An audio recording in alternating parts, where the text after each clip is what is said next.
नमस्कार, मैं हूं राकेश कुमार। आप देख रहे हैं मत अभिमत।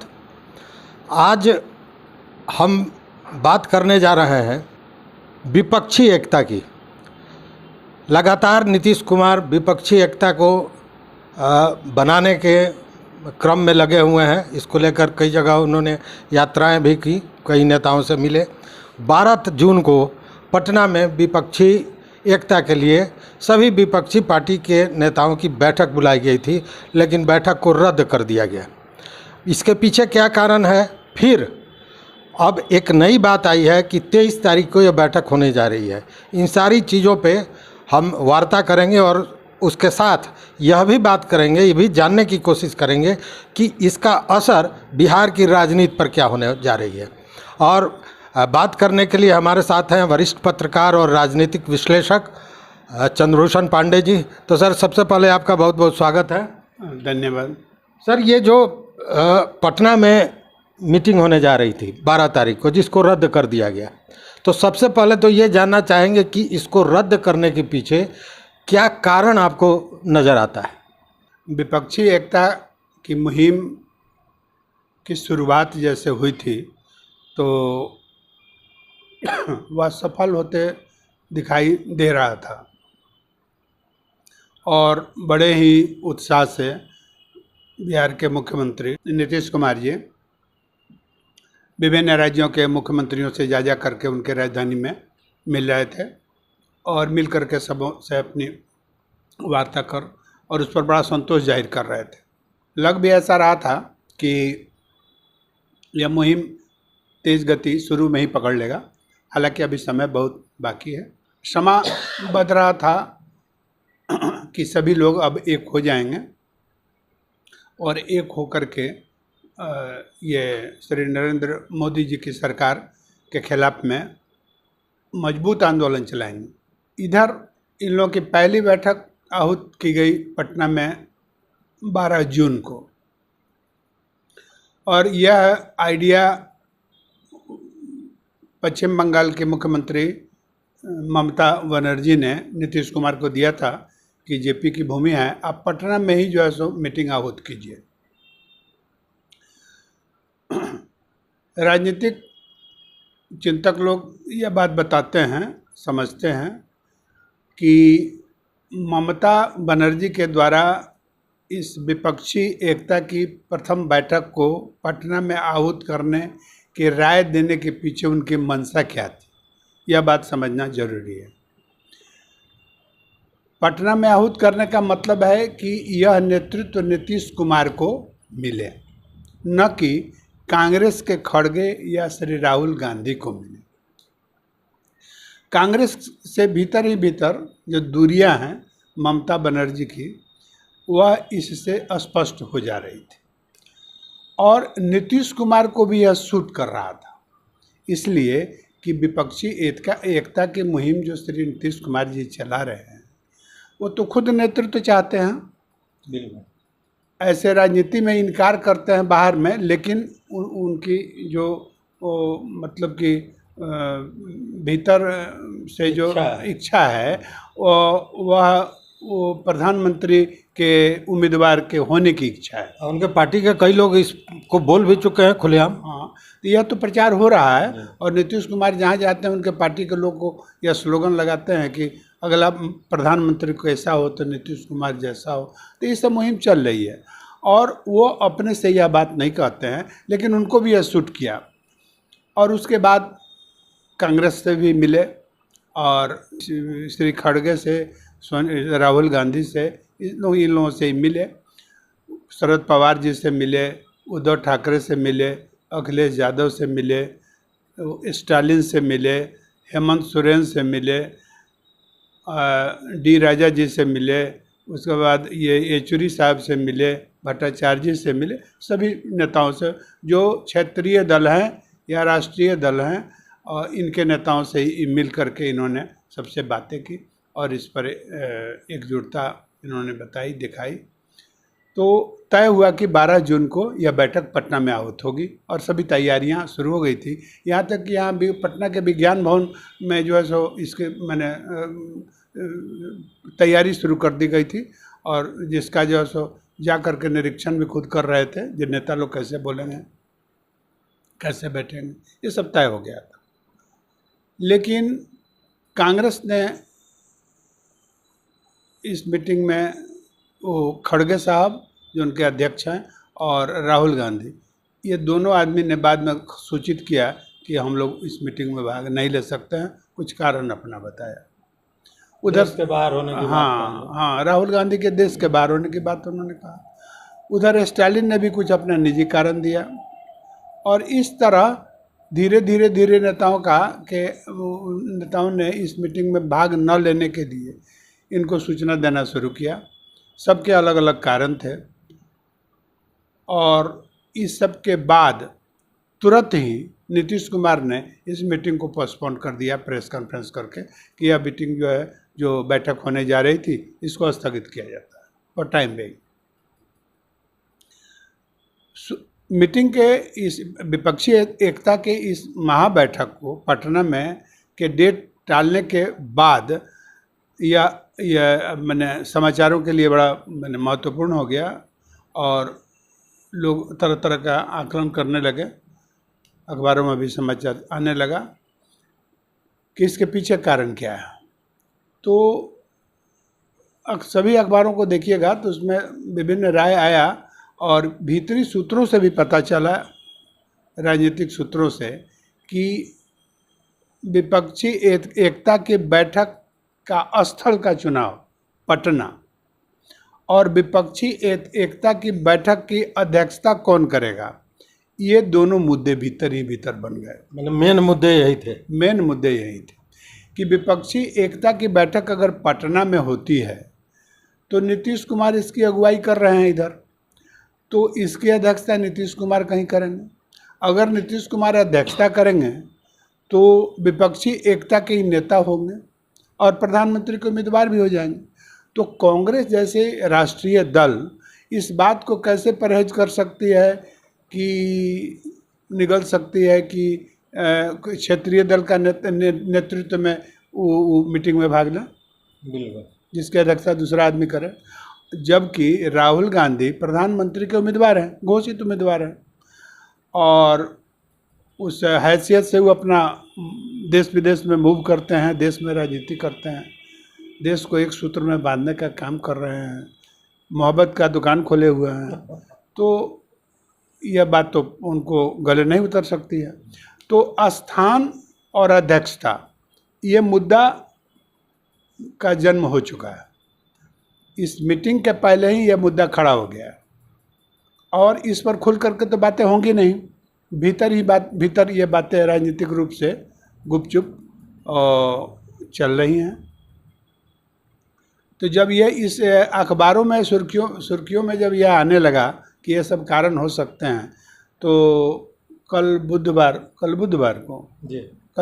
को पटना में एक प्रेस कॉन्फ्रेंस आयोजित की है और उसमें प्रेस को संबोधित करने वाले ललन सिंह जो जेडीयू के राष्ट्रीय अध्यक्ष हैं और राजद के जो यहाँ पर डिप्टी चीफ मिनिस्टर हैं लालू प्रसाद जी के पुत्र तेजस्वी यादव जी, ये दोनों मिल करके प्रेस को संबोधित किया। उसमें नीतीश कुमार जी नहीं थे। उसमें ललन सिंह ने दावा किया है कि ये जितने भी विपक्षी क्षेत्रीय दल के और विभिन्न प्रांतों के जो मुख्यमंत्री हैं, यानी क्षेत्रीय दल के जो अध्यक्ष हैं, मुख्यमंत्री हैं, ये सभी लोग इसमें भाग ले रहे हैं। तो जितने लोगों का नाम हमने बताया कि ये पूरब से बंगाल से लेकर के ये ममता बनर्जी या स्टालिन उधर तमिलनाडु से, शरद पवार जी महाराष्ट्र से, उद्धव ठाकरे जी महाराष्ट्र से, उत्तर प्रदेश से क्या अखिलेश यादव जी, वो सीपीआई के डी राजा जी, सीपीएम के येचुरी साहब, सीपीएमएल के दीपांकर भट्टाचार्य जी, ये सब कोई इसमें पधार रहे हैं और यह मीटिंग 23 जून को पटना में आहूत की जाएगी। इसकी तैयारी की जा रही है। ललन सिंह जी का यह कहना है कि वो सब कोई ने कंसेंट दे दिया है और मैंने अपनी रजामंदी दी है कि हाँ इस मीटिंग में हम भाग लेंगे। इस बीच में जो दिल्ली में जो मुहिम चल रहा है और जो बातें उभर करके आ रही हैं तो आप लोग भी सुने होइएगा, पढ़े होइएगा। नहीं, लेकिन सर एक बात तो है कि भले वो 12 जून की बैठक हो या 23 को जो नया आहूत किया जा रहा है, लेकिन ये जगह और नेतृत्व का मुद्दा तो वहाँ भी रहेगा। ये भीतर ही मुद्दा जीवंत है। जीवंत है। हाँ, और जब बैठक होगी ना तो यह बात सबके सामने आ जाएगी कि बैठक में क्या हो रहा है, क्या हुआ, क्या निर्णय होगा।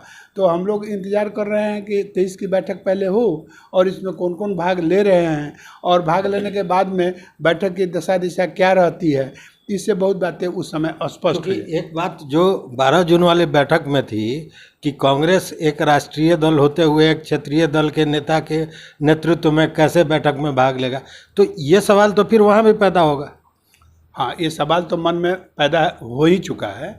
तो यह बात नीतीश कुमार जी भी समझ रहे हैं बखूबी और जितने भी क्षेत्रीय दल हैं वो भी खूब समझ रहे हैं। सवाल यह है कि राष्ट्रीय फलक पर राष्ट्रीय दल का नेतृत्व का एक महत्व अलग है और उसकी संख्या, उनसे संबंधित वोटरों की संख्या, उनके कार्यकर्ताओं की संख्या, उनके नेताओं की संख्या में भी बड़ा अंतर है। मूल रूप से जो क्षेत्रीय दल राजद एक है बिहार में और जेडीयू है, तो राजद की स्थिति यह है कि लोकसभा में इनका कोई भी एक भी एमपी नहीं है।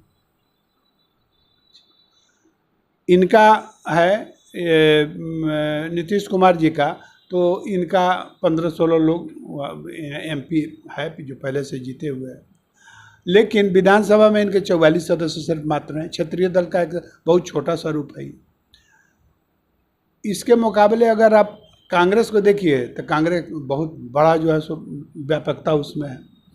तो उनकी सरकार भी विभिन्न प्रदेशों में है और उन लोगों का वोट बैंक भी बहुत बड़ा है, परसेंटेज भी वोट का बहुत बड़ा है। तो दोनों में काफ़ी अंतर है। राष्ट्रीय दल क्षेत्रीय दल का नेतृत्व स्वीकार करे यह असंभव लगता है। अच्छा सर, यहाँ एक और चीज़ समझ में आ रही है। राष्ट्रीय दल क्षेत्रीय दल के नेतृत्व को स्वीकार नहीं करेगा।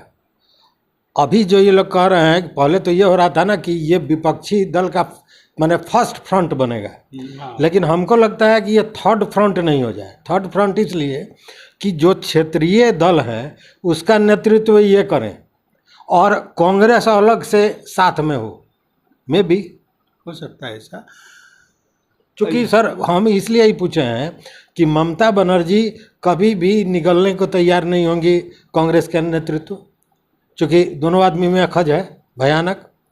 उसी तरह केजरीवाल जी को देखिए, तो केजरीवाल ने अभी तक सबसे ज़्यादा चोट पहुंचाई है तो कांग्रेस को।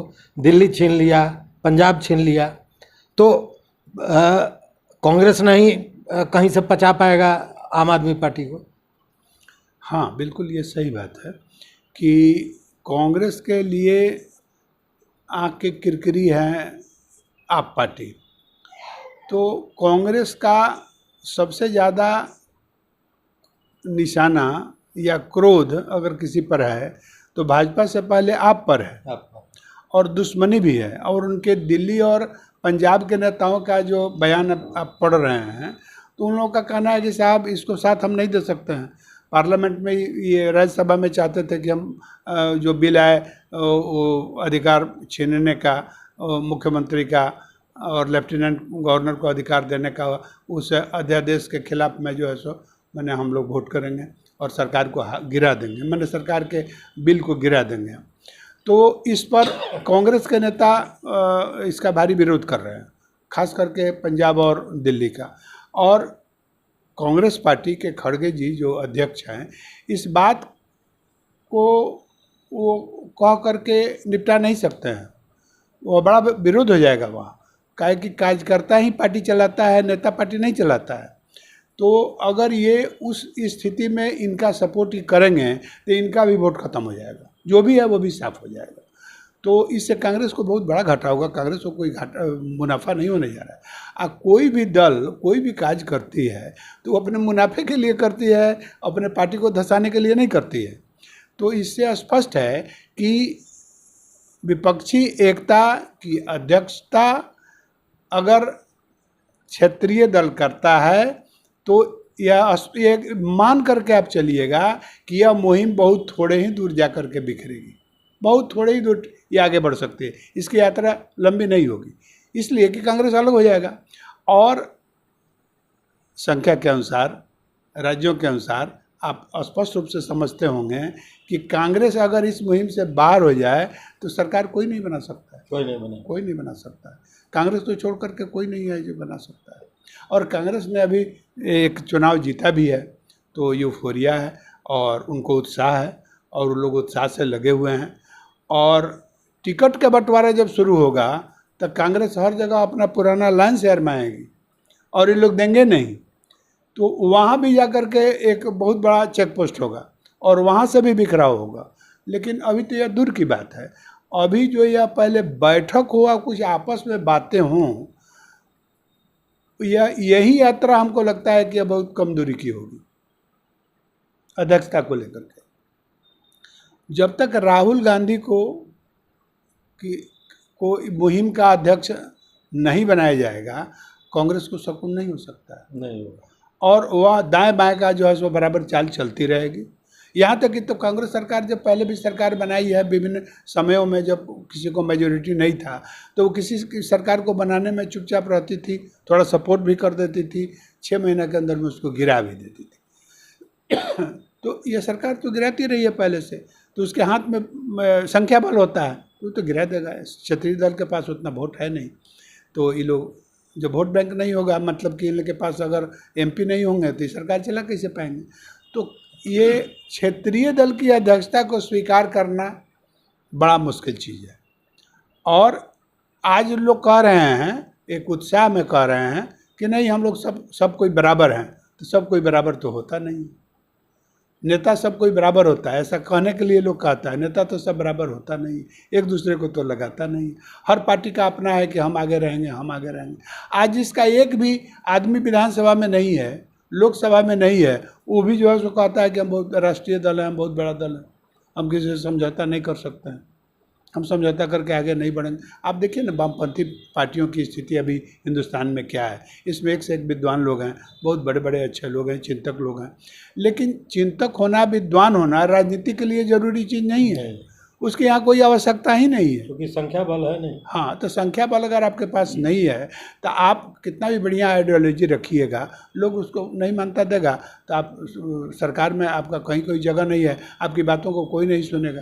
तो वही स्थिति हो गई है। मैंने एक बात तो स्पष्ट खुल के आ रहा है सामने कि जब तक विपक्षी एकता का नेतृत्व राहुल गांधी या कांग्रेस के हाथ में नहीं जाता है, तब तक संभव नहीं दिखता है। हर्डल रेस की तरह हो गया है ये विपक्षी एकता का जो ये यात्रा चल रहा है। अब दूसरी तरफ देखिएगा, ये प्रेस कॉन्फ्रेंस जो हुआ है, इसमें तेजस्वी यादव जी जो डिप्टी चीफ मिनिस्टर बिहार के हैं, आरजेडी के नेता हैं, इन्होंने कहा है कि विपक्षी पार्टियों की एकता करने में हमारे पिताजी जो लालू प्रसाद जी जो अभी जेल से बेल पर बाहर हैं, उन्होंने बहुत महत्वपूर्ण भूमिका निभाई है और निभाने के लिए तैयार भी हैं। तो लालू जी पर्दे के पीछे से इस विपक्षी एकता को खड़ा करने में एड़ी चोटी का जोर लगा रहे हैं। तो वो तजुर्बेकार राजनेता हैं और देवगौड़ा के समय में एक बार तो लालू जी भी प्रधानमंत्री बनने के हो गए थे, लेकिन मुलायम सिंह के कारण ये प्रधानमंत्री नहीं बन सके थे। तो देवगौड़ा को उन्होंने कहा जो हमने बना दिया था, गुजराल को इन्होंने कहा जो हमने बनाया था। वो चारा घोटाला कांड के बाद में गुजराल साहब जब प्रधानमंत्री थे तो इन्होंने इन दोनों आदमी की खटपट हो गई थी। इनको भरोसा था कि हमने बनाया था तो हमारे खिलाफ में कोई चीज़ नहीं होना चाहिए और ये कानून वापस लेना चाहिए या करना चाहिए। तो गुजराल जी ने इनकी बातें नहीं सुनी थी, तो इन्होंने ये क्रोध में बोला करते थे लालू जी कि हमने इसको बनाया था। तो लालू जी का उस समय राजनीति में वह कद हो गया था कि लालू जी ये क्षेत्रीय दलों के नेता के रूप में बहुत आगे थे और इनमें दमखम भी था। तो वह दमखम नीतीश कुमार में तो आज नहीं है। आज लालू जी का गोल विपक्षी एकता नहीं रहा। आप देखिएगा इसको ठंडे दिमाग से कि आज लालू जी का लक्ष्य विपक्षी एकता को करके और नीतीश कुमार को प्रधानमंत्री बना देना लक्ष्य नहीं है। आज उनका लक्ष्य है अपने बेटे तेजस्वी यादव को बिहार का मुख्यमंत्री बना देना, और उसके लिए वो एड़ी चोटी का एक कर रहे हैं। बड़ी अच्छी बात कही सर आपने। अब एक सवाल ये कि ये जो बैठक नहीं हो रही है या स्थगित हो गई, आगे भी होगी कि नहीं, इस पर भी कहीं ना कहीं प्रश्न चिन्ह है। इसका असर बिहार के राजनीति पर क्या पड़ेगा? बिहार के राजनीति पर इसका बहुत बुरा असर पड़ रहा है। बिहार की स्थिति वैसी हो गई है, जो लालू जी के अंतिम 5 साल जो थे वो आरजेडी शासनकाल का, उससे भी बुरी स्थिति हो गई है। आज बिहार में कौन मुख्यमंत्री है, कौन मंत्री है, अब इसका कोई नोटिस कोई नहीं ले रहा है, कोई नहीं ले रहा है। नीतीश कुमार जी सरकार चला रहे हैं कि तेजस्वी जी सरकार चला रहे हैं, या अधिकारीगण अब इस बात पर ये बैठ करके चिंतन करते हैं। तो स्थिति बहुत बुरी हो गई है। सरकार की आलोचना विपक्षी दल बराबर करते हैं कि लॉ एंड ऑर्डर खराब हो गया है, महंगाई बढ़ गई है, या हो गया है, जितनी भी खामियां हैं सब गिनाते हैं। बिहार की स्थिति तो आज वास्तव में यह है कि लॉ एंड ऑर्डर नाम का कोई चीज़ नहीं है। हर आदमी डरा हुआ है, कोई आदमी क्या कर रहा है अब उसके बाद उस पर कुछ नहीं हो पा रहा है। नीतीश कुमार जी कहते हैं कि हम किसी को फंसाते नहीं हैं, बचाते नहीं हैं, ये सब बात सही नहीं है। सवाल यह है कि आप कुछ नहीं करते हैं तो इसी के लिए मुख्यमंत्री हैं। आपके कुछ न करने के लिए गवर्नेंस तो कहीं दिख ही नहीं रहा है। तो कुछ न करने के लिए तो मंत्रिमंडल नहीं होता है, सरकारें नहीं होती हैं। जनता बेहाल है, तब हम कहेंगे ये गोवा में देखिए, यहाँ से ज़्यादा क्राइम हो रहा है, इंग्लैंड में हो रहा है बहुत क्राइम, तमिलनाडु में हो रहा है, दिल्ली में हो रहा है, भाजपा शासित प्रदेश। बिहार के लोगों को दूसरे राज्यों से मतलब ज़्यादा नहीं है, बिहार के लोग को बिहार से मतलब है। बिहार में क्या हो रहा है इसका जवाब ना आपको देना चाहिए। बिहार में महंगाई क्या है, महंगाई जो है जिसको जो इच्छा है वो कर रहा है। तो क्या केंद्र सरकार बिहार की महंगाई को रोकेगी? क्या कानून नहीं कहता है, संविधान नहीं कहता है क्या? संविधान जानकारों से हम यह पूछते हैं कि राज्य में जो महंगाई होती है, भ्रष्टाचार होता है, इसको केंद्र सरकार ही रोकती है कि बिहार सरकार का भी रोकना काम है? भ्रष्टाचार पर केंद्र सरकार रोकेगी? सवाल है कि आज बिहार के किसी भी दफ्तर में बिना पैसा लिए कुछ नहीं होता है। यहाँ तक कि मुख्यमंत्री नीतीश कुमार जी इस बात को समझ रहे हैं, कुछ बोल नहीं पा रहे हैं कि वो अपने दरबार में लोगों को बुलाते हैं, आप कह देते हैं कि जरा देखिए इसको जो है सो, इस आदमी का 3 साल पहले मर्डर हो गया, इसका घर भी कब्जा कर लिया, आज तक गिरफ्तारी नहीं हुई, इसको देखिए। क्या देखेगा वो अफसर? वो तो अफसर देखा है तब ना 3 साल से उसको नहीं पकड़ रहा है। तो यहाँ तो पैसा दीजिए, काम कराइए, अब बिना घूस का आप टसक नहीं सकते हैं। यहाँ ज़बरदस्ती लोग जो आपसे घूस वसूल रहे हैं। तो भ्रष्टाचार तो यहाँ इतना है, और अधिकारीगण भी अब नीतीश कुमार आरजेडी में बट गए हैं बिहार के, समझे ना। ये लोग अब नीतीश कुमार के गिरोह के अलग पदाधिकारी हैं, ये आरजेडी के लालू यादव के अलग पदाधिकारी हैं, प्रशासन में, पुलिस में, और कोई एक्शन किसी पर कोई नहीं कर रहा है। सब लोग, अफसर लोग अपना जान बचा रहा है जो हम इसमें फंसे नहीं। तो स्थिति यहाँ बिहार की बहुत बदतर है। कहने के लिए नीतीश कुमार वो अपने राजा रामचंद्र बन जाएं, उससे कुछ नहीं होता है। वास्तविकता यह है कि सरकार नाम की कोई चीज़ नहीं है, और यह मुहिम अगर कुछ दिन ऐसा चलता रहा तो बिहार रसातल को पहुंच जाएगा, इसमें कोई संदेह नहीं है। क्योंकि इन लोगों का तो एक मात्र जो नज़र है वो विपक्षी एकता और प्रधानमंत्री और तमाम चीज़ों पे। सरकार कैसे चलेगी, कौन चला रहा है, क्या चल रहा है, सब भगवान भरोसे है, सब भगवान भरोसे है। और जब तक ये मुहिम समाप्त नहीं होता है तब तक ये स्थिति, मतलब आप समझिए कि 24-25 तक ये बदतर स्थिति हो जाए। कोई किसी को पूछने वाला नहीं है। सड़क पर पुलिस बेलगाम हो गई है। मोटरसाइकिल वाला, गाड़ी वाला को तो दिन रात हर चौक चौराहे पर सबको घूस रुपया मैंने वसूलने से अब लोग चर्चा सुबह से शाम तक कर रहे हैं कि क्या हो रहा है। तो एकदम स्थिति कंट्रोल में नहीं है।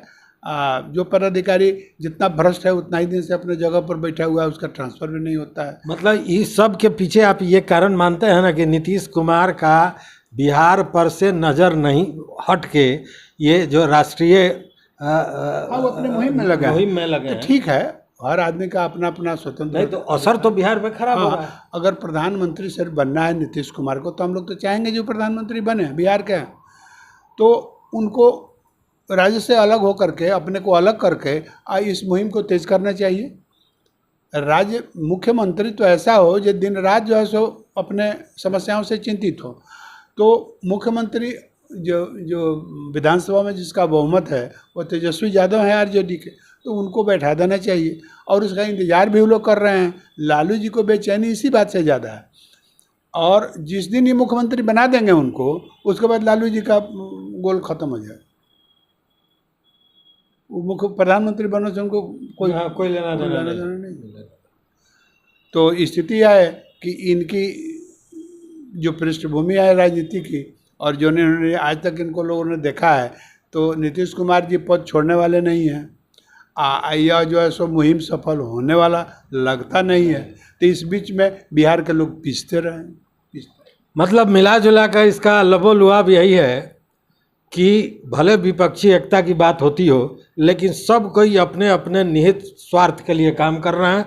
चाहे वो केजरीवाल हो, चाहे ममता बनर्जी हो, तेजस्वी यादव हो, या नीतीश कुमार हो, या पर्दे के पीछे से इस विपक्षी एकता को कायम कराने के लिए लालू प्रसाद अपनी राजनीति कर रहे हो। और उसका सीधा और कुप्रभाव जो है वो पड़ रहा है बिहार पर और बिहार वासियों पर। देखते रहिए मत अभिमत। बहुत बहुत धन्यवाद, बहुत बहुत धन्यवाद सर। Thank you sir.